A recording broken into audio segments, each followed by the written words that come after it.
Masi matchen ya mi adai ho akwa aba yenso ya ye crowd ya ye de Ghana nkomo no to aso amamo abedwefo atena se dadaada enti sabre yi de before ne de ne na ho apas dwens where are my issues you uber studio what issues na kan sinsemu enti sabre ye de apomuden mesi apomuden hey birthday dedication edi mempe hawate Mrs. Anakwa Ajiman Millicent ene wa woda enunti ura ene nkwala no ene wase Barbara omunyina si omuma happy birthday Mrs. Anakwa Millicent Mrs. Anakwa Millicent happy birthday to you nyame inshallah papa I hope say my ama wewi na afi yes a special one back over her. I was saying yesterday na me Mrs. Ekuya Ban Befi. Mrs. Ekuya Ban Befi omane de Ekuya Ban na womo efrewo na womo se yemina womanemu ema happy birthday if you say na wa woda oba na okọ pension no papa ipe no wansem na odi ade ya bremi ma oba no an skills omu nhye den hia but that's why a professor prof na me na send ade ma me ene say na de odo ho abetom professor kwasipo kwa mankwa ene ba fie abusuan ni nyina se ye ma wo Mrs. Kuya Babe fi happy birthday achime wisa ebusuafo ni nyina eka ho say oh ye sweet mother like no other nti so oba no skills ministry in here na GS in here odi uhia na oba no so se wodo nti anti Kuya Ba happy birthday won so no na mu nyina aka ho they love you so much adena wase ho yeah so the prof of him go to mon Swedroni atim swedroni atim na de okay ye bo share nti no prof de ya nipa nti mo de mu hia ne skills no we wisa kakra oh prof de ja ya no oh good old prof professor am ofefo a guy too oh a guy just that ministry for someone should have penny skills ya grow ni bia who be professor Marco Sreno, movie Amukache said Nadia no cran secondment no cry illegal mo babe guru be na professorship and we been here babe can doctor 7 years nani abre na professor mua ababe guru no want to press ya agro what the professor di agro hey amanyo for well abasa yeah what say abasa prophet no nya say abasa what inti abasa fadisa yeah no we do ma me kwan na me anso me secretary okay of NPP Achim Oda constituency Fen Benjamin Kuku Baden okay on one Sunday National Health Insurance the municipal director Benjamin Kuku Baden it rings a bell I know you know him you know Oko him UCC Oko UCC hey Ben I see only my secretary okay NPP wow. and why any birthday okay one of the strong pillars of the party in that Chimada. On Kasaso. Not secretary and not constituency. The constituency secretary. I was not a government work. Yeah. I saw again. You can't do politics and be a You can't do what? Yeah, I don't know. Yeah, my baby did the birthday. It's not done. It's against the rules of the public service. Oh, sir. Yes, teachers no more. And there be me say national secretary na enye adwuma. There it's politics. Well, then politics. You represent a party, a political party. Na national insurance na ye dey. The national insurance enye public service. A teacher for politics. Enye public Yeah, tell me a teacher for no more allowance. You have forgotten the name of the allowance. Yeah, a teacher for omo ye politics ni ade no. Kola ana as a woman person ye mo nye politics. Neutrality allowance. Yes, you should be neutral. Neutrality allowance, health insurance for as long a close sack for an civil servant for. Health insurance is a public service institution. They have exceptions. There's no exception. TMA. They say in the teacher for no one. Let's kakra. Which birthday na movie na mokwa konsanto kwa no echo na won sem kan. A teacher for no on your politics no way. A teacher for no your politics. A teacher for are they not in public service? They bo mo ye wo mo he. We teacher ni na your politics, your public service. Hey. But this is open politics or your constituency secretary. Now you have a lot of teachers who are and are aligned. Aligned say highly aligned. Okay. It's the baby birthday, and then the birthday. I know. I jump to Very careful. Very careful. Very careful. Very careful. Me madam fi oyo hene ye. Onye politician. Onye juma kama we see. Hene Gloria Afari request. Good morning. Atendene. Ejuma mbokwa. Ya chana na jeni kwa mama. To the men started politics. MD papa. Nana why ade what won kwaso changes a would have CPC any cocoa butter hodo amoye mumre mi cocoa butter ni bidie mudi bee wax ni ade afrafra no why so omo so omo ma nya adwuma ni so agyan na kwete company na ye beto dana de sesa but nana jeni boate woni Gloria Afari mo CPC me chiamo anopai princess yenka NSS boss goes bonkers. That's your useless nursing that you do, he tells nurse at Menshia Government Hospital. Well, that's Chronicle headline. Kesiepa ne Chronicle Dubai. Over 9 million subscribers to lose SIM cards by December 1. And then 2023 budget debate kicks off with disagreement. Oshe say yenso yeni ora Seth Oforichumesi yedi eho enkomo ye budgeti. When someone no pay ye baba dwendwen ho mamina Azel Vogue ase se me green fefe Azel ensano we as a Christmas abantem bisa hu sa bronya de say green and red timpatosha se na contact Azel na wa hwe style na utimi se okwa Azela obronya no beye de afina to ye no nko ade sika ni okra yibidi sister brother misrewada di bronya wate kwa Azel na obronya ntade no on sort out kama kai say di bronya wie ya o man tete on so afe obetumi aba ye designer papa eti say omomo Azel ne pepepe anything frɛ Azela obema omo details enquiries bia wo hia bia na watumi de ho akwa school nim na wonyansa no adwuma na aboa frɛ Azel e wo 0244 155 266 0244 155 266. Nana ya Chempim Jantua, first female general secretary of CPP. What's an answer? And a penny who saw if a pa. I know OPR is not your politics. OPR is not your politics. Go ahead. And you're sorry, I'm a general secretary. But no ni mainstream. No in underground. Honorable Alexander Kwesiakwa. Onunzu no yensem joining no politics. Now so your politics. Oh. Fi hin aso be MP. We achim damra. Ye yimedi. NDC fo be yimedi. If you NHIS. But me continue if you be 3-4 years. Okay. Sisi a odi aye businessman. And then come on first topic no. Or a hospital owner. Aba me ye yimedi no. Mo be di na ma ye interview. Ye yimedi no I haven't me ma yaudie bia ma me mo. Ye mienu ye yedi. Na dey say yaudie wo mu. Dey say yaudie wo mu. Ye nie. Na mo no sesi anu mo ye brother and sister na mo ye boyfriend and girlfriend. Ana you da bia mo bedu a mo be kon sa no. Say ko boy board dem no ya no person dey ba board. Siri bibu am wati anwo fe na papa we ni sister. No fie we he. O fie bra wati betra se. O ye national campaign. O ye national campaign. There be o fie we nyina pre-post bia. About ya campaign mo for some people. Oh yeah sure. Oh. Ofie no. Enkaza ma wuni mo. Ofie tu na ba bia. O mi bia ba na na na kasaba no. Na kasaba no to di am. Na kasaba no. Oh me dey me no me support o. Na o ye ma hwan. Na wa fa o ma general. O ye ma general. Oh there me so no stress. Ne me kasa me pe no. Wa ha no ma control man ntia o se papa no tum. Okay. Ya also ye ma hwan. Me ye mo obi anyam party no. Okay. Hey, me dwe me party ho. O ye CPP ni dey ya. Me CPP general secretary na obi elections. Ya o ye oba ladies first. Ye nko. Me kwa me CPP general secretary. Beja no me da se. Ano penso ma me compliment o ho aye fe kama pa.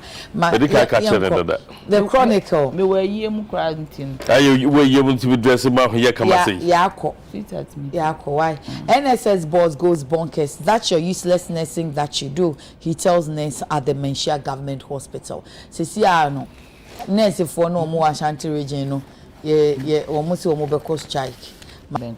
Doctors junior doctors omo Menshia facility no omonso asipeg say no that's not the issue for ne so asipeg enti ase papa yi die besusu anu no na ya ka say wakọ sankoma ba ese yedie se oban wo ye in various hospitals no as a superiority and inferiority complex bi ekoso yes ana ya me susu ha me ni eni de wo ho de bia but me fanchi ama wahwefo na me fanchi ama CPP for mpanyin sanfa nchiama minuanu mo CPC na nanson ene CPC amekọ ho ya ene ya chia na naje ni mboati ena naje ni mboati ena Adilamte a oye masori dikin mechi omo nyina ne Mrs Adilamte me sad the belated happy birthday ma His Excellency John Dramani Mahama enura was his birthday na me hwe Daily Post anima almost see a man with the heart of a mother which is very true your president ni nyina omo heart of a mother but unfortunately ya na krofobi omo bo machi dom no mwa omo intimi show okay His Excellency Nana so the heart of a mother and that is the truth but omo eboa no but happy birthday to His Excellency John Dramani Mahama a man with the heart of a mother and which is very true afi your friend is saying yen ka pomodin adwuma nsem ya ade na se etimi mo me ba na me kan bibi na menua ka se etimi mo mienu okay edidi atem no ene asem a asi o ti ase ye mixing mienu a ye nya exactly what asem na ni so etie all right edidi atem no a e ba ye no it's unfortunate e den na wo papa de wo ba wo ba adwuma so bi kra ye ni bibia se ye wo measure se wo adwuma ni ma ye didili the fact so ye NSS boss e wo Ashanti region ni nche se o wo ho kwan se wo betimi akwa gina obi anim adidi na tem besides menya sure say raba no didi ne ba na tem but wo ye den o ka se bibi na anya den ankoyi obi nim akira sem obi nim bibi a esi painti a bibi say buy the other side of it no enso so ne say me nim say so ko hospital a ye cho prescription mawa o first a nurse na be fa so unko ho da nurse be ye full da amount we take you temperature and the BP so aka ho sugar level because of all these kidney issues no with sugar level no matter what yare ade be kono ya ye obi bia na uko doctor say we here tester doctor be tro test na ma lab hospital akwa wo lab no na wo de aba say lab ni ho so de be ma na wakoye wo lab na de aba later na bibi wo ho a atwa prescription no de ama wo prescription ba e hye wo nsam. You don't take it back to the nurse. Okay. The next place I will be call I will put a prescription a pharmacy. Honorable Newo Hospital Ejuma a pharmacy. And so I am wondering how the nurse came into the picture. What if the person is on admission? No, the person what to hold that. So and then you too sure no. See I do what to nurse hold that any nurse in the pharmacy. Pharmacist in a bit me I say the dosage is wrong or the dosage is good enough. Okay. What I say? Okay. Because it's the duty of the pharmacist no to your friend is saying obey your prescription no iodine amount. Okay. But you know, nurse they or no the back keke.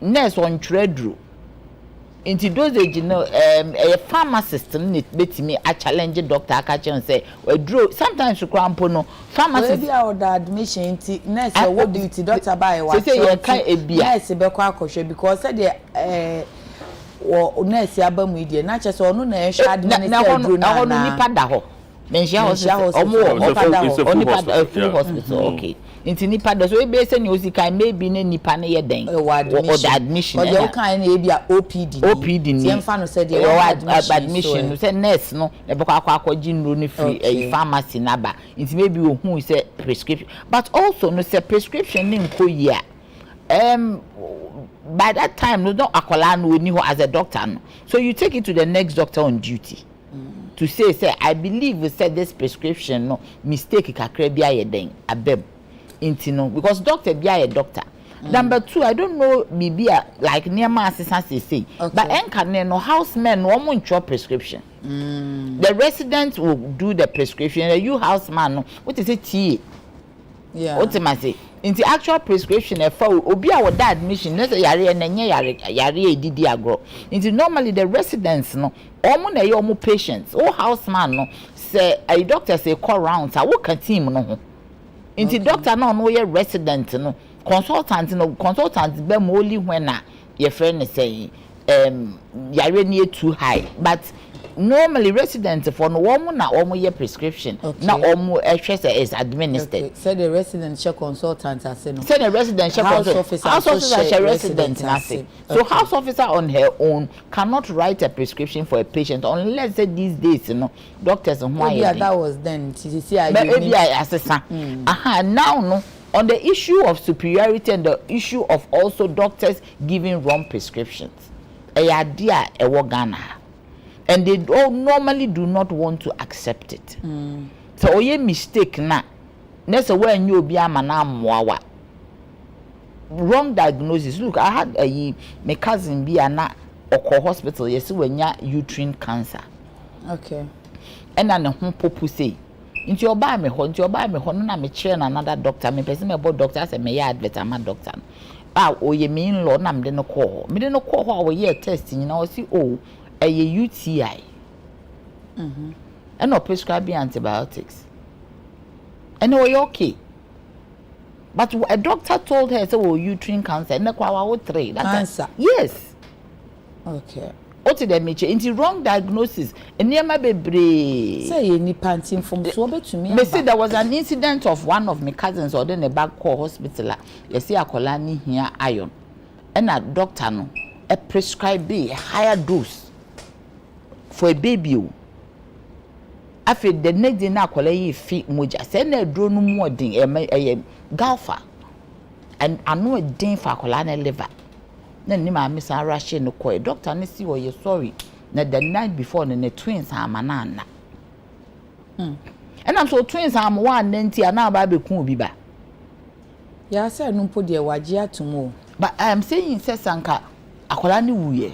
I say, we baby. Nyame na boa no ko wuye cause anadwunu nya no ofe ultimately and sometimes this Ghana no your mentality is when you once I call hospital doctor am word which say drone you don't question and that is where the superiority comes in. Sometimes you even question a doctor no obisa as if identity na wo question me, but me I will question me yare na me koda hospital at every stage I questioned me the hospital they me place. At every stage, I'll question you. Say a draw where the me ko Google akwa check who say draw na ye den. It's not everybody in a bit me yes.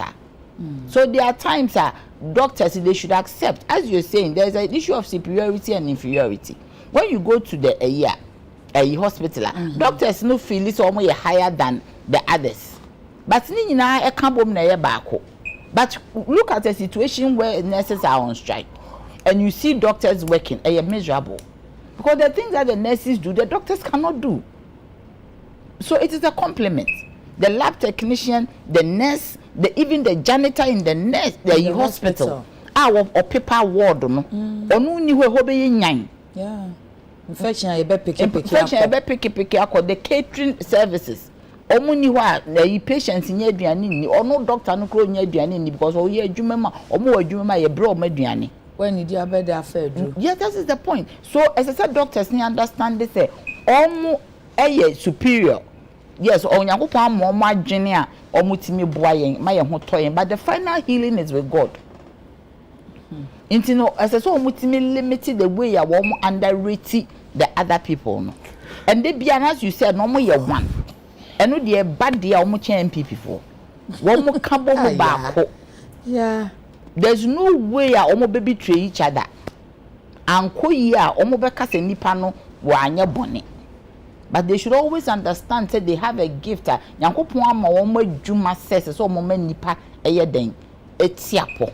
It is a calling. Sometimes ya no omo si enti omo sika bia na ya mekan ana ye mahometi because adwuma bi wo ho a eye calling. Ya frɛ wo se braba be ye nipa ho adwuma.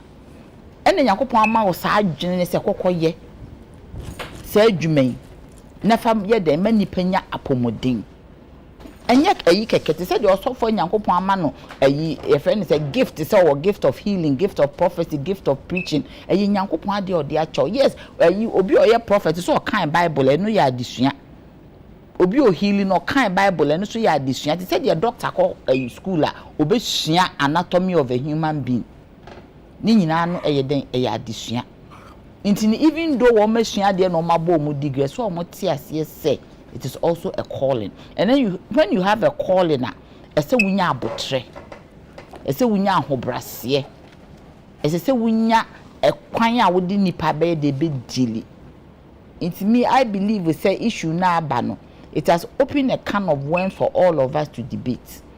The only thing na yin say papa no aba friends were clouded the whole thing with nedidi atem. But yes also abeka sorry. So mean sorry the obi etimi can be akana kuma so ade didi nkrofo tell you idiot ne one. I mean it is I said your can I said afra nurse phone obi a na mu general art ko general art phone yes nti sesi you know obi a oye general art no o pese o chese that is the point. Is here general art no dey enka hwe obi oye law won ka hwe nsusu nya asam hwe ho na be se lawyer ho hia doctor no nya kwanya anka o ma general art ni nkoye nurse. I'm saying say onya but they are good because general art ni na hu prescription ni mistake no obi wo ho kra hwe Ghana ho ye ni counseling no ye ni career counseling obi wo ho awanye ni papa bia anka bibia anche ni nti wo yokoye general art but anka wo hwe na ankasa wo science student yeah obi ho akoye science so hwe na ankasa wo business student. Anything of a doctor be or we school no so not on cosmetics or per business no into yenya nkrofo mo mo nyeden enchire yen anopana me bisa ko sebi o man a ye reorient ya adwene say vocational cry yes also be to me ko school nya so ka che ne ma me se mpese me draw yes Ghana mini musician kesi ane papa ye lawyer ono nyum no pese wo so ka che papa se mpese me to nyum no ne papa ka che ne se bibi ye wana yes I remember so to nyum se but boy no so aben yes and so then so oba be international musician that is the point of free Ghana esesi etimi ma ye nkola no nti saji na ehye etim se o we arts a wabon we vocational wabon we science and achese wo ni ade no because to the extent that we a doctor me doctor will me fee doctor will crash doctor ni what that's the point no so it's like as I say me we yakon chop and dey waka but that is what a friend is saying. That is what ye Ghana netie so that even doctorate to grandpa a year letters numpono ye born with some and we look down on certain professions. Me ankasa I may remember me no we school na me call secondary school na papa say me pharmacy or the she me trim na papa say me dey me mass nka eventually na me say me journalism or so me boada me koye law ye fa me manko me ye journalist because then na me pese me papa ka kire me say woni me nkasa da me papa I was very close to some boyfriend or say woni me nkasa da o ka kire me say me I would die as a papa o come on me list of nkrofo bi kofi bedru hwan o ma ye journalism ankosi aga nanti that the journalism and one was me koye lawyer fa me ma me papa wo frame me sa me say there be me bank na me sha me be ye journalism but 2013 ayi Ghana for abro me sa me teme paso me su me hwe so obi afre me kohwe na yi daddy am so no so de ne de e beka ho o ka chem na I am proud of you. I didn't know that. So my father to tell you say I'm proud of you. Yes. Was I didn't know that saying a do bedru me stop one ke be ha me ba. So you don't have career counseling. We need to have career counseling where your schools are effective. Because akwale bi wo hwa ne mama person or ye lawyer ne mama person or ye doctor ye put a certain level on doctorate even letters into ene obia ye doctor eya na doc oh inti no ama ade na kwa ase akoye fetish so we medicine inti o ma san ma entry into medicine na kwa akoye bibi ti say wunye obi a wunrem there's a very your friend is saying good doctor in this country or your penny pa was see a dear back when you're doing medicine.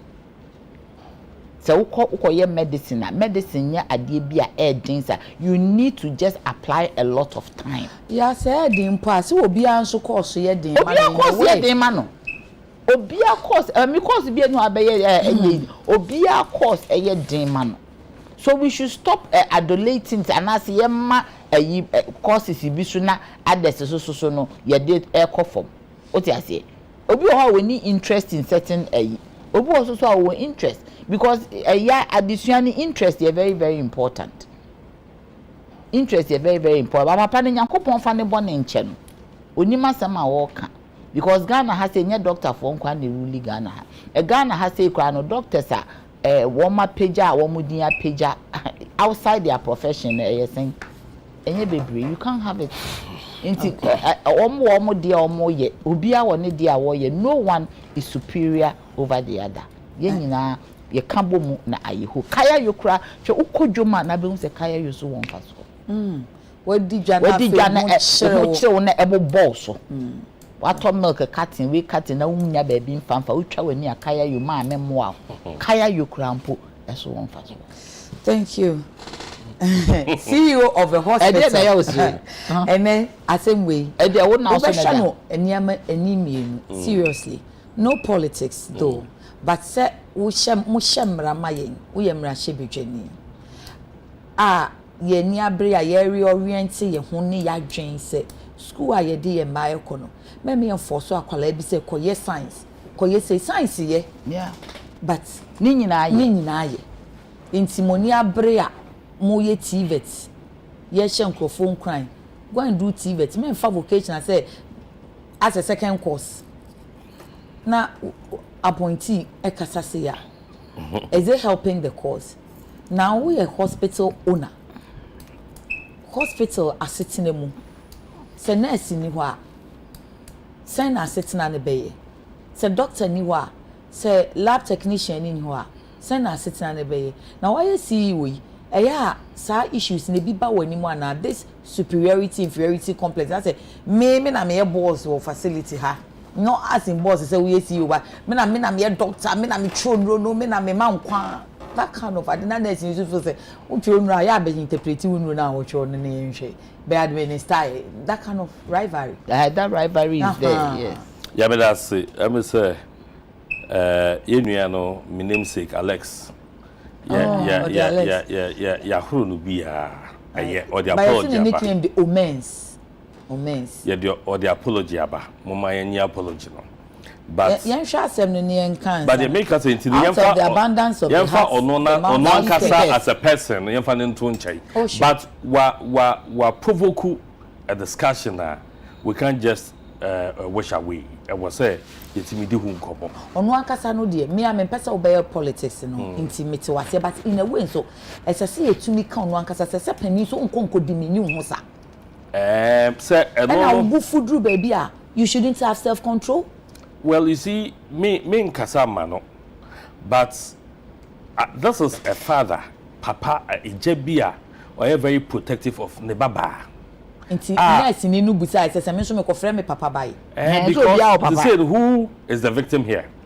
And no, that's it. Of the two ladies, the doctor, and the nurse, one a victim. Papa ni Bemu, Alex Bemu, because of us anybody a victim. Of course, the banner has been subjected to a lot of intimidation. Interesting. It's not on Uber. From whom? From the nurse. No. Hey, no. Yes. There's some background information you have that we don't have. Yeah, because this is a very young doctor. And I know. Not a full doctor yet too. Housemanship. Yes, but almost there. In fact, the fact that you are allowed to, consulting room, now what's your prescription there? That means it's a waffle. All right. What I said. So housemanship is to give you that practical training. Lawyers, more friends saying. Or tutelage. Tutelage. Yeah. You understand. So obviously, compared to the medical profession, and no. And then Esai your school system and it's any actual school and my friend if you medical school mususapa. That's like we're saying, you know, we were business of hospitals. Okay. It's you know overhead on that Dr. Bia, ya employee no. Now Ben Nam one be say, hey, Dr. Fufa ya fan on you. Overhead no was hey. Radio Sadia. Sometimes you know, oh come aside the panel cry or cry no. Ya na yo bibi o house na we dey no be hu. But omunimade no wasua ya kira no. Madam for lawyer biaba. Yeah, please, it's pupillage. Chief or Odija, thank you. My OBD, thank you. I was going to say that. Okay. It's you know, young lady, no, our doctor, no, minim the course of medical profession, man, I say hospital business. Yeah, na nurses, no, yeah, na you must say, Momuko fe mua maba, also una winning bibia. One more so practically, what's the money matching? Okay. In fact, so him say you were encophobia among medical school, but theater sometimes we meet actually with doctor mpo because human body no ensesa you anesthesia ni peduano ensesa you say na me born sa pepepe u baby a wahra wada ehwa anada baby a unsoro da ehwa anada enti say technology a evolve afini afibia no ensesa say me wo gynae doctor bia me na ye adwuma ache mebo ni Dr. Aziz o say Dr. Aziz yes okay o say na owoda na owo we fi oda o say Ghana ha na ebu doctor for na baby o training ye no IT for na ebu jama brochire that's it IT for the ebu because medicine nankasa as a doctor say as a professional nipa no a we ye no ho adwuma no say ya not here. Until apart from a no esesa medicine esesa because yare no sometimes our body becomes respond to some of them until esesa but ITD the bia no emusesa until unni sabe adwe mu dopa no a you can't be with the trend intimidation hospital human professionals a woman before they said there are a lot of checks and balances ubenya pharmacists for ubenya nurses ubenya doctors health professionals no obia a check on the other okay obia a check on the other but the superior person ebeye doctor na sabe oko consult room ekohuno oko consult room when the doctor no en yan kitahudie wona wonim doctor ne nim yade a wo ka kire no and ono so nim analysis awaya o si edro wei na ode ma but obekọ pharmacy no pharmacist need to be hu edro yi etimi di nkoma kakra hu say oh there be we there means go back to the doctor but oye in such a way say expose o colleague professional in this scenario yeka hu say for the nurse to call the doctor directly say fifie bra na say I think it's wrong. That is wrong. It was she the only doctor on duty. That's what I no. There would definitely be another doctor. Na mi musa o say doctor A Emma prescription na from so wo ma obetumi dey akọ Dr. B hosel pacho hwe o obetumi and it's the normal thing say na be ya doctor no and feel inferior what I say enti no agi say wo nurse no only doctor no relationship bi ya obetumi akọ no directly doc ade we dey me gidi say nka say you ka hwe ni ma only no relationship na be determined but only relationships are there go to another doctor and that doctor will find a the way one on duty at that is it of approaching the colleague doctor it's easier okay it's easier sabi oti here we wadwuma we have a lot of people supporting you but you are the face of the program obia obuaw entimi man mechanical say can say but obeti many another presenter I can say oh na no yati or no can say be say me just say can say you oh so that we help ourselves but I know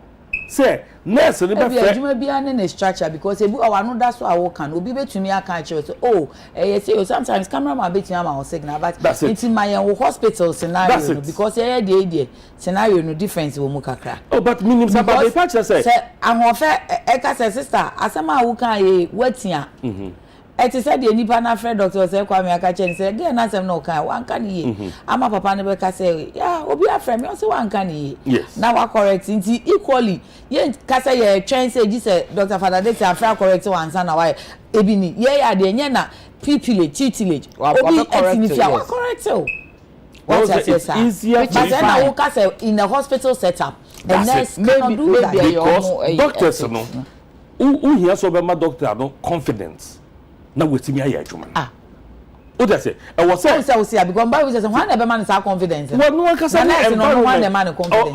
environment no ye adwuma no environment no ye adwuma no hwetie say yemfa dey say me I'm a hospital owner okay me na hospital near media okay doctor aye adwuma wa ma prescription bi no ne ade most of the patients need me wa fa phone wa frɛ akwasi o doctor bi say this ne ade may approach to the doctor no will let the doctor know say be the school no call here no nyem no na call here what be adwuma no wa fa the adwuma wan kire so be kire dey on here that is true so that's it me mpo aye me no madwuma no eno dey so that's it so a nurse wo no will carry out the instruction of a doctor there a nurse will carry out the instruction of a doctor there calling the doctor directly to say why mistake but be correct there's something. Can we also know say how and our approach because omumi enu phone so nkomo that's it and I yente nurse no said your can no ne ate doctor no so said you no so feel it that's it it's a make us na omo so be e wa chira obi ni na no so be e see here etai si nti na no so be e see here at the same time me can fit nurse for nim okay because again in the hospital setting nurses no play very vital role. Now I have said this, so most of the good nurses in most private hospitals omwa kufor nurses for omanse na anko nursing training community nurses omunya community nursing no kufor nurses for no after SSS for no ya mo ya attach them to the nursing unit okay you say kofa we bra you are helping the nurses came to learn on the job but do not na djuma no so aisua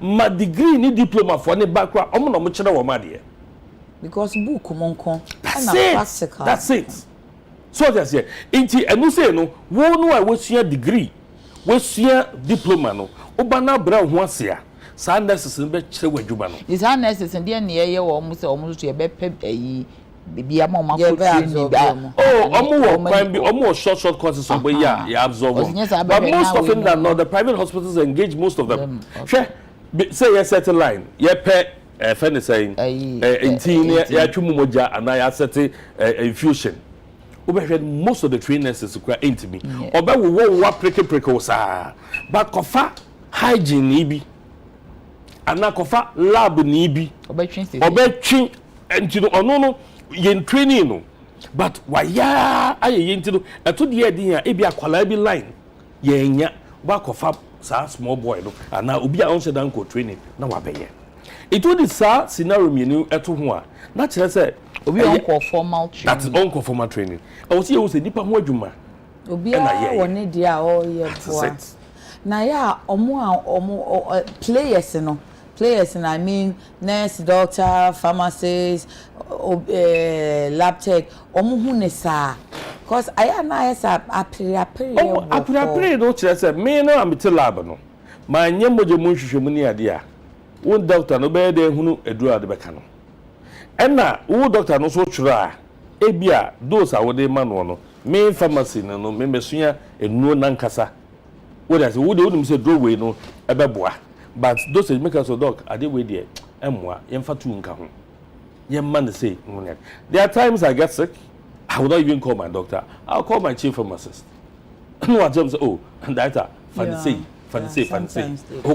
also doctor because he say but me the fancy mama na ho to ntem mama and I do that and I'm okay so it's no o say e nipa ho adwuma eti we na aba no yen hwe say kwan ben so na nurse no onne doctor no kasa because doctor die we ye die onno na hospital no or what responsibility say human life no e hye ne nsem all right Now doctor ye will be an alcohol for papa hospital and yeah would you and I make just a younger doctor Emma or your daddy's girl now make it or no Emma in the structure of a hospital health professionals no my fan say patient look who know na wa diagnose patients and watch you right yem fan command na adverse no ediso all right intino who say if you show na bafom enti wo a wo form no who experience unim say no kura no getting back to him or her with some form of correction you must do it with decorum also wutimi ye any sebi me pesa me yusu efie nyansa and I say ye in such a way say M5 bufuo Emma. Well, said my for the head I said there should be that mutual respect. That's it. And our problem then said because papa no can say nurse need your we there friend doctor. Inti opanka or say oko reporting no. Inti for me. My friend will say be your correction kakra yi mami. Na me ntumi administer adro no. And say me kwa report it to a higher authority. Which one would have been better? See, we are talking about human life. Yeah. Who know who chire say chinchira memra no. Sebi, ebia practically na onim. But if you had reported to another colleague doctor, and of friend me, and can ebesua bibi wo ho, ya be. For the father, because say okani buo mu dia. Now anya no, sister, baby your correction says na, dog, pacho, akwala no convulsion because usually said the omokasa convulsion in now or that surgical ward and I B entrance no. Now you know I say why no 120 mistake wo more. So okan bibi say eno no one can say you and now madam prescription madam for be hospital be na no name obviously yet you no more fair doctor na or emergency and or emergency okay but nurse non due to the airfare doctor na umwano because he was concentrating on the patient okay the nurse DPA by so boys about medical school most of mu hwe ya froka umwa that's just a problem and kasa wo and na me say tete no obewie medicine obeya doctor no na you hu wa you and ne your mofra yi ayiro mu near cost 64 that's it. And then so the brain of the kids of today, I call 6 years in after SSS, that intelligence. Yes. And you know, you reset your mentality. Okay. Well, you accept you say once you pass you through medical school, dear. That respect has to be there. And that is why the medical professionals know so I say umba adian home buying because obuo adwuma sort of say doctor yenim obi adwuma ye obuo adwuma na me chese but I say sadwen na adwuma na ye doctor I spent 6 years I spent 7 years well obi asua de hospital emergency you bet me here doctor ni hold for the come be fofo won't be that why because the doctor is responsible nurse ni bet me ye bibi o but asamba wo no wo limits. Okay, hospital management because enya wo now in charge. That is it. Wo limits professionally, ethically, legally. Wo nurse no wo limits. Okay. It is doctor no and the hospital nation is. I had a general manager.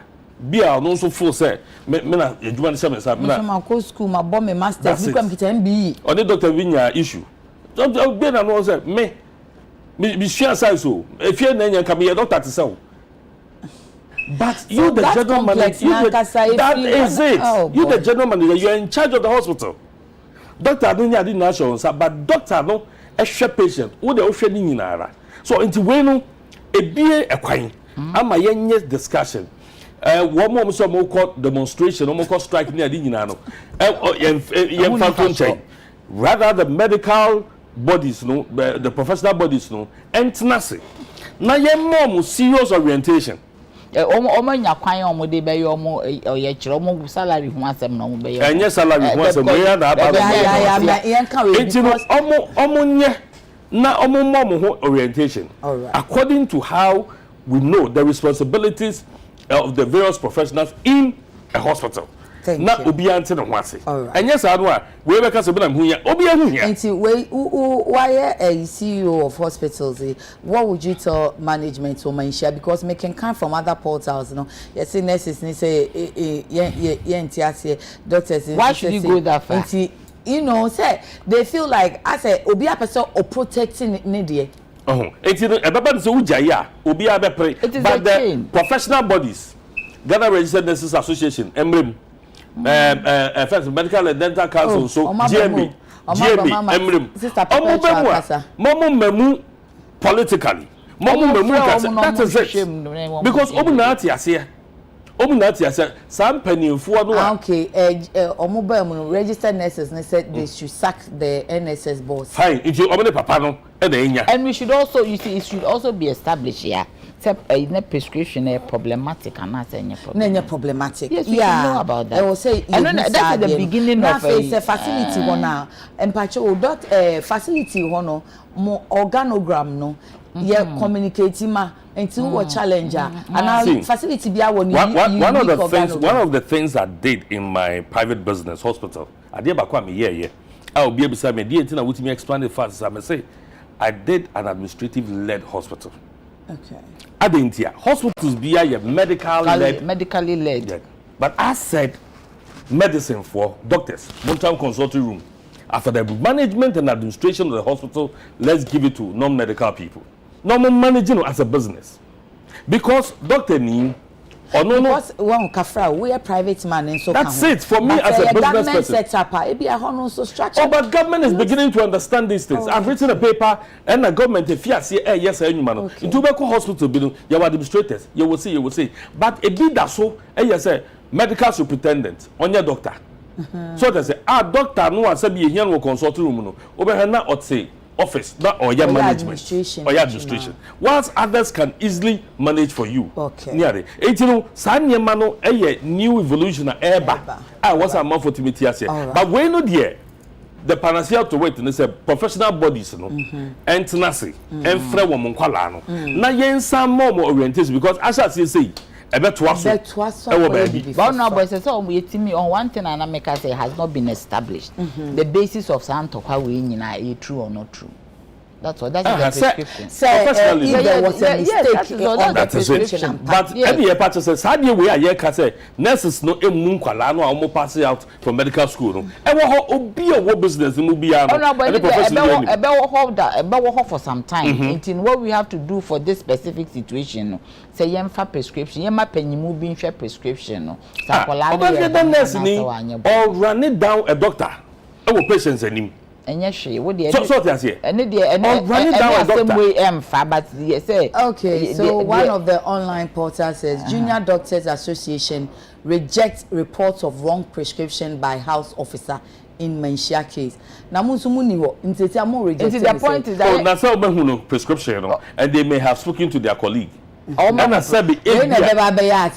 prescription in Metro our doctors who crew and management of NSS invites Ashanti Regional Director for questioning over alleged attack. And one who see one who said the dimension if there was something wrong with the prescription. Something wrong with the prescription. Do you know who I am? I didn't hear. Be NSS for a bit of regional director did whom commerce sabi who you are the Odebesum. And I'm more now much my son would be near the dear and no dear you can say yes I know yes I know because do you know who I am Ghana dear only me pa me Obi Nana Yebi me ko kan we I am the first female general secretary we me we are referee so Ona say honorable na one make us know na because you say we do honorable ohia akame na ma run me business no na me sika pa o do honorable no ma fans be brother me dwa politics the only real man no dwa. Unfortunately, na your Facebook no were down. It's you to me can kind of comment. Na yeah, me share Instagram, I share. No so UTV Ghana sa. Ade ayaka so onka ni bebre na. Na ayaka ni bebre no. Say ja, you buy hospital owner buy na mtia owner wa bade a ye nhwe say ebetimi aka na ya ka ne kakra. Nti hospital na akwa ama nkomo no aye gidigidi. Hey, Instagram no comment am ho no nya ansem kete over 390. How do I read? Okay, yeah. Mekan kakra wo Instagram na mummy enhwe se ebeka budget o se ebeka sim year 9 million sim subscribers a omo be lose omo sim cards by December 1, which is yawade ya. Hey, yawada yo china. Sa. It's unfair. Inye mama kan Instagram mo adwenche ne kakra mo de aba ewo honom no. Kathy Claire say what the NSS boss said is not right, but clearly the nurse is at fault here. Most of these nurses don't respect. She set a trap and the doctor and the father fell for it. No one is perfect. When you are pushed to the wall, to the core, you react. It's normal. Now this nurse has gotten public sympathy and Bosom Murphy, hey, and Instagram names, you know, dear. It wasn't good to involve the father, but trust me, about 90% of our nurses are rude. I mean, very rude, especially to patients. B. Shaw's World Beat said this man shouldn't have involved himself. We are dealing with human lives, for crying out loud. That is why when my mom was admitted at the hospital and the doctors came to check on her, everything written on the folder was close to her bed. I take it and go through. Okay. I used to take it and go through when the doctors leave, because when you go through, they write what the next doctor or nurse is supposed to do next and the medication they are supposed to give her. Inti Matiso. Amankwa one says, media houses, kindly follow the news closely. There was nothing wrong about the prescription. The father of a seemingly timid young female doctor is catching the heat over excessive abusive work environment. Which father wouldn't protect their daughter if they are being abused? Young doctors, especially the female ones, are abused daily. I mean daily. Some break down. Some get panic attacks when on duty. The job is overwhelming. We should rather tackle abusive behaviors that young doctors go through from senior nurses who claim to have more work experience, rather than to direct their anger over the actions of the father, who was wrong anyway, but all that stems from the abuse his daughter endured. Then Abinasewa says the nurse is very rude. This is an issue that should have been solved without the father coming in. Maybe she's being intimidated by the doctor. Truly, that's why she brought the father. And then Johnny says, you people don't know the doctor in question and how wrong you are here accusing her. The whole news shouldn't have been found in the media.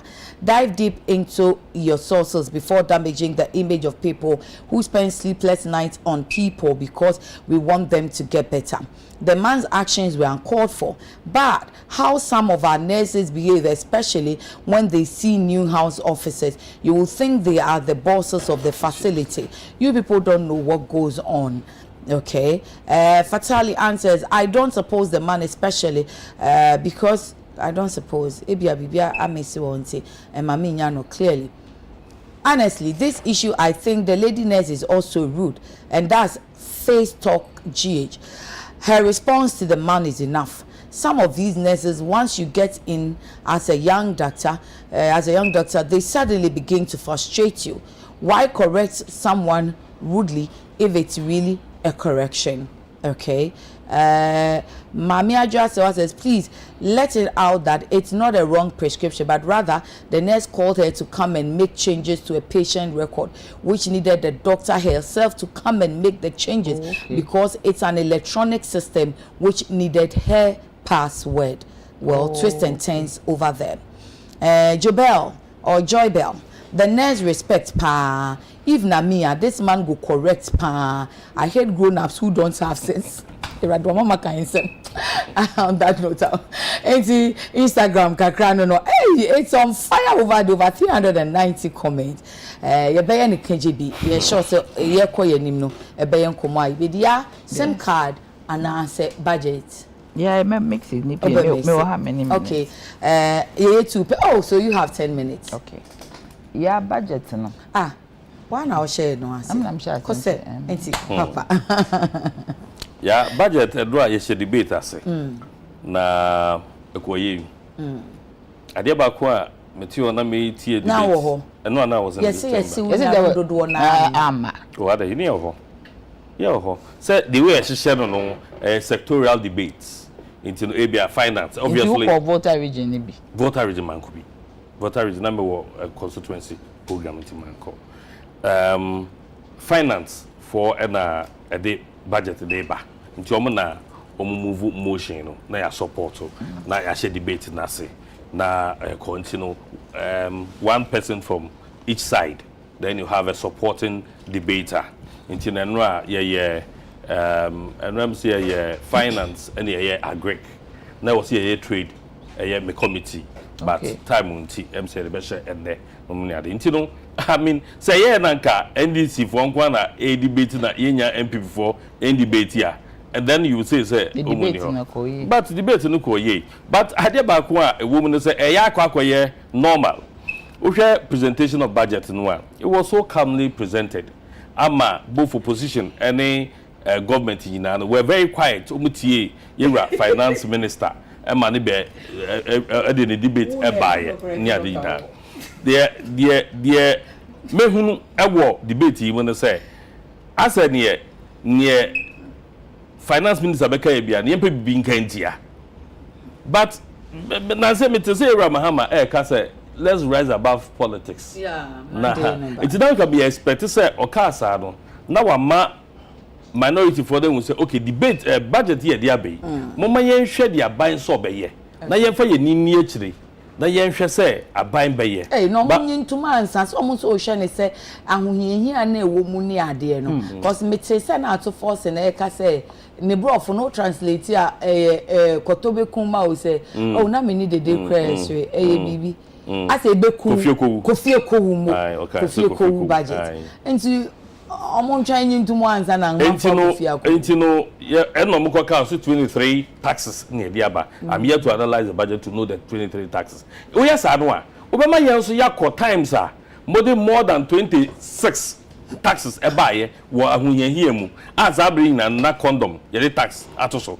ye be wie no wete sam na ye nya mfaso bia e wo time no a yakodi e wo mraso bedwobo ye ne ye de budget aba ye nim de wom a ye nim se ebetimi aboa oman no e wo ahohiahia bere mu niema e wo se ye tetete so nyina no aban no e de ahye budget ni mu adwumasam aban hye dan timi mfa nipa afie ebesimu but for me pressure ne yemfa nto aban so na o encourage the private sector that private sector intimi mfa nipa bebre is as aban ne intimi mfa nipa private sector ebetimi afa nipa yedim say private sector so your friend say the engine of growth it is say neno aban say onye sika mfa nipa adwumamu ne ade a e wo say aban timi share private sector ne den na otimi fa nipa na wo mom adwuma eye e basa no ene be ma oman no akonkai ko private sector no unya adwuma wo mu a utimi unleash wo talent and wo niam be wo mu but taxes be wo mu be affect private sector no and na yasan ye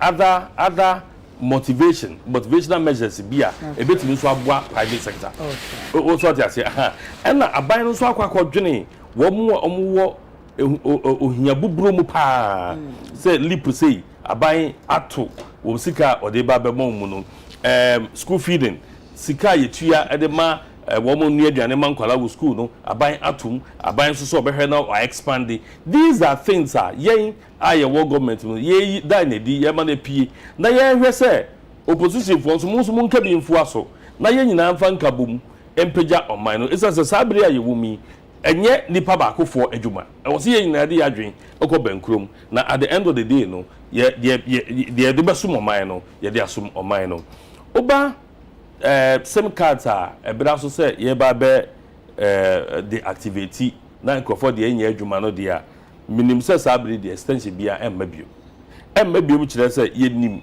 senia aba ebe bebre extension ne ba na ya sa postpone eba na ebre so say ye be the activity a na ya postpone eba sa do a ema nipa no emfa oman enye libre so say ade ne de we omka we o chira we dey twen anye ye kwapo no a yankoye kwapo ade che ombe postpone no ade ti bebe edu yi I say 9 million SIM cards SIM cards in bebre ho no mu a ya register and that's our system no so no ebia bia na use and obia wo hia SIM card bia no Bijili say we register the SIM card.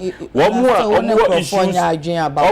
Forget about the deadline. Allow people open it as and when let them register. The deadlines will be also. Deadline will be here. So before say NIA card no na ehun enwo ohaw kakra. Ye penipa dodo a wo say NIA card no me nya bi eno nso nti na me register the SIM card. Na ye hwe the NIA enso be ye e dia ba sa afọ. Ontimi nya hwe. Ontimi nya hwe say. What do you mean here say? NIA deadline. NIA continuous. And I say the NIA excuse. Say me need card into the main register here. But ye penny padudu say me nya NIA. Ah, no into the main card. I'm sure say we will facilitate it. Independent me. There be obu one I just obey join Stubborn Academy. Oh how. And you won't confess sir. Oh my imagine some join Stubborn Academy. And your politics when they did the politics by it be so my I imagine say moya you see the abako court into no better mean yet number mutwem the abako court near there and they really na ba into the infant to on so we the year o card no say here one ko register and here also there e betwem yeah yanko 7 minutes mama 7 and 10 macheso they won't use 7 my 10 oh yeah 10 sister nie o first one kasa bi ni acha fe yedi mr I say na put the gombe bi eni munti no o pese me de ba ho there anope hu ayefe me mfi your friend is SIM cards no yeah in these difficult times and I think say but some magnanimity should come in. Say as a humobro be done because I know I may call rounds. They call point. Even a golf house, ni pay go. You real mukoko ye in Kofo Kasai. Ebino Obi go mo Ghana card. Obi Crampo the on war corner consistent din was a card in who you be say menen na kwa sorry. Ultimately. So me feel said this is not BBS mo sharing. It should be a continuous process.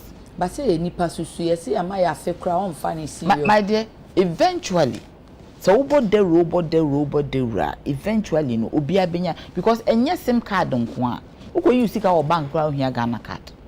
What dey meche? Ebedu baabi ko access wo national health kra mpa be hia Ghana. Obi ko ye passport kra be hia Ghana card. Inti no eye process baabi eni ho asade we ye share that say ye twam. We need Ghana card because you're in the real say new government we only very careful. And the menu buy S untonable because obi o wa ni phone or the year juma. Now so but if o phone the year juma here on sa kabana onye and na onya ni Ghana card. But yes because Ghana card depend on say there be other things am say fan register as a passport ni ade a anka nkofo aye. Nkofo gu ho omunye omo card o omunyan. Yes card ni ho. Minimum be a ye ne de card ni ho sesen almost card no omu ni card on be print yes into one camera okay nti afi na obi omu chen so omenya new consignment now we see we try the number because on register I mean this one is unfortunate. I mean we should be very careful because in Kofo bebre omu do omu SIM card omu phone and a year adwuma omu phone na ye adwuma ebro omu bibi din on me say government we no mo hu the hardship at hand. Yeah, me sure so they feel it. No, come on. No, we have attested to it. No, President Ajatum, Vice President Ajatum, all of us. But to say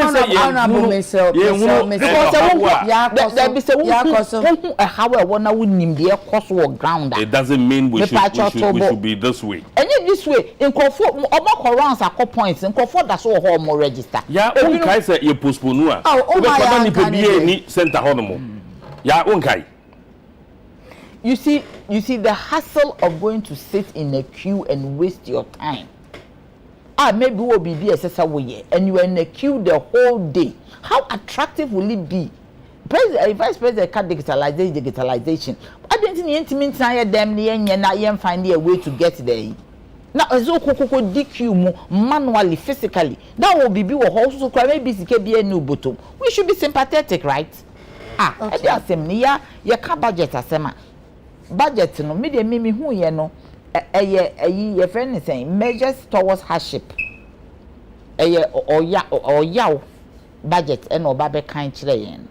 Number 2, matna government move for 6 years. Niema mo Kenya is as if safe na moba. Import substitution measure. Moba first na munim se Ghana ye import led country. In 2017, no man putting in measures to deal with the issue of imports. Matna wa manenyini. Ama 45% of our consumption from Amanone. Ama you use $10 billion every year. Ekra consume goods are consumable goods if you Amanone. Intima Senka 2017 kura na mo start ya baby they say no maybe nke reducing imports by 20%. Mo anye bibiasa 6 years. A liter and I could see him. We are 1D1F and a 45%.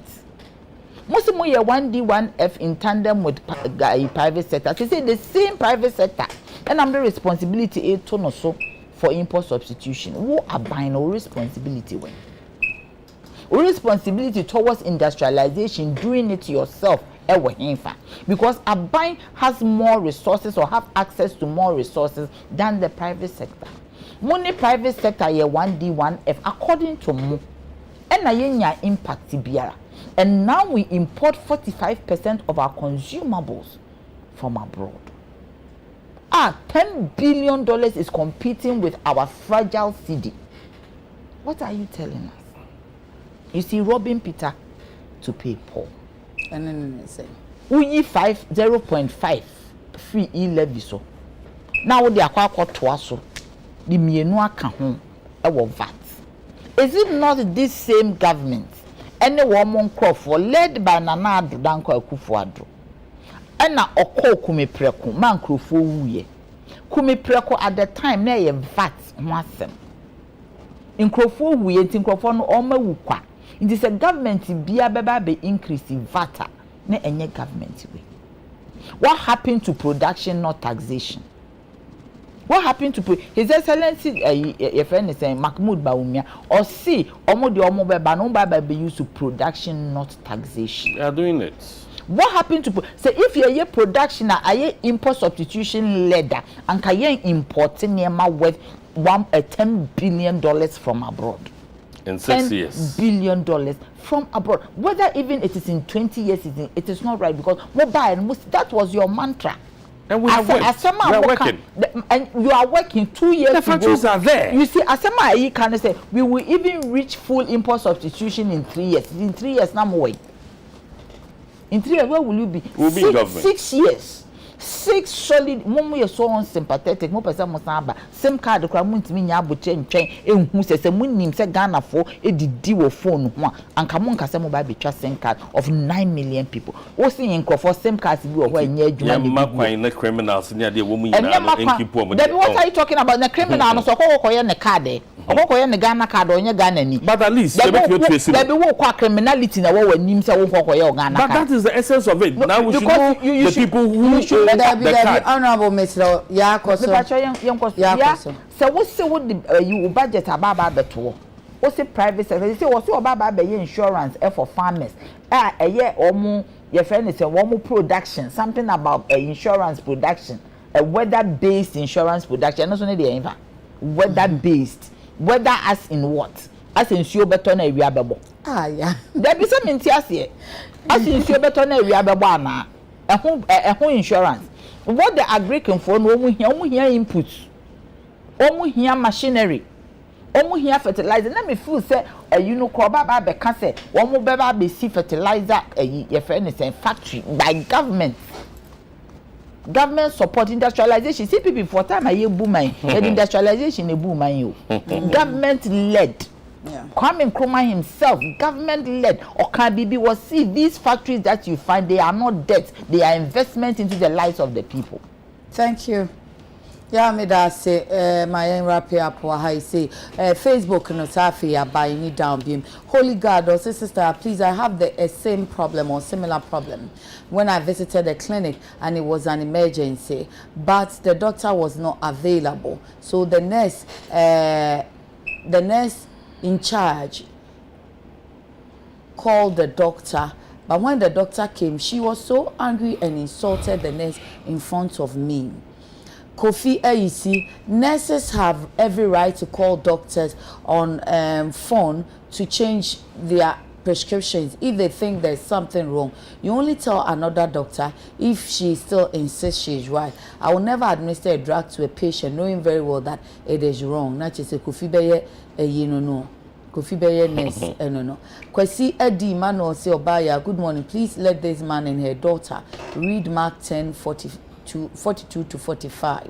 Adekye Raymond, the issue discussed here is baseless because if any of the health workers is wrong in their approach to duty, doesn't warrant the doctor's father to act rudely and must respect authorities in the health sector, not the manner in which he approached the nurse. KB says I should wish his lovely wife a happy birthday. You didn't bring her name though.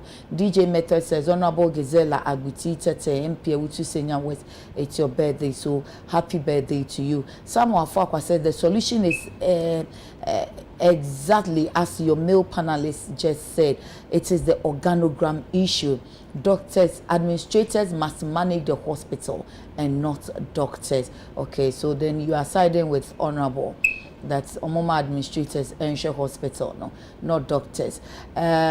Sukadino Jesus, honestly, the man was right, and it was wrong to intimidate people at work. Okay. Nana Kojo Frederick says doctors can insult nurses in the ward for their own mistakes, and doctors will always bring the sky down on earth to defend their colleague doctors, no matter what. I say me munsha na amfa nkwa ya se mfoforo. Dominic Akambaisa, I am one. My card got lost and I tried to get a new card, but there are no cards to print for me. And they say I no unsanka Ghana card no kafra. George Fish Phillips, I did my NI registration in 2019, but up till now I haven't received my Ghana card. Martin Ohineba Jr., in this budget, the government has forgotten national service personnel. What can 559 do in this economy?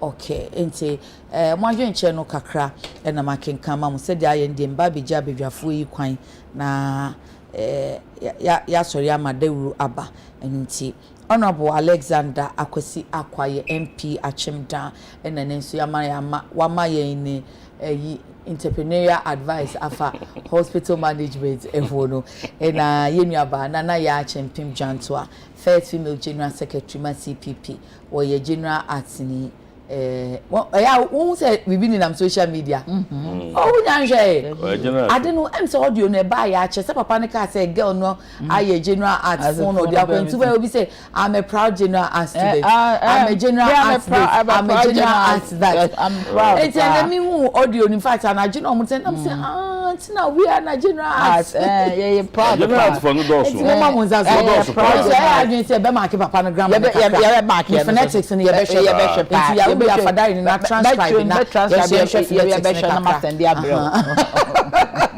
that's on the light note. The serious issue is hospital setup no or more problem.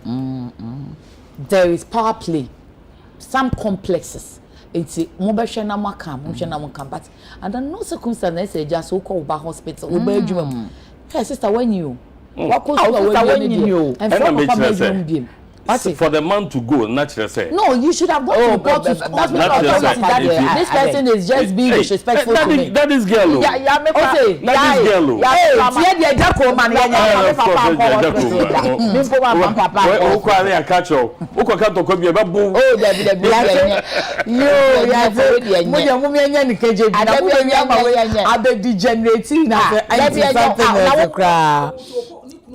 Oh, Fredericia.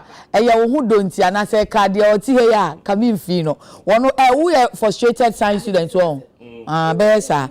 And sister Fredericia Mensa oh Hamburg na enra ye wa woda. Enra me yama wo anu any energy ni say any cake any chocolate any alewa black and white ni nyina belated happy birthday to you Fredericia of Hamburg Germany unia bema Daniel Edun Cancer ena oma sa belated happy birthday na mpacho mame enkanche omanfo se Adekye echinachi ena medeshie me PSC kwadwa moaten ne bra pani Daniel kwadwo fe eda fom na ye na yi ewo enkran ha no nti esremu a mpamcho mukogya kwadwa moaten mame na kwadwo die oye nipa ne ho odo nti ade ato nani a mukogya no mame asori ne ye be wo Mount Olivet Methodist asori ewo Nsroma na free 10 ekono ye de body ne be kobon wi akosie obekɔ fie obekɔ akoda abusuafo ma ne papa nkyɛn na emum eyie no de ebekɔ akotena St Martin de Porres school park ho na ya ye eyie no timpamcho mumeja medehye kwadwa moate mame meda azelvogue ase Nsroma hwa na azelvogue wo nti se mo ba eyie na ya mo pan fa azelvogue wate na mo kɔhwɛ mo bronya ntare nso kakra na azelvogue ese next year obe mantete nti upese usua ade pam na ye designer kama pa chassis chodin to ho friend 0244 155 266 0244 155 266 nyame adomo china Adekye Nsroma besia ba yakram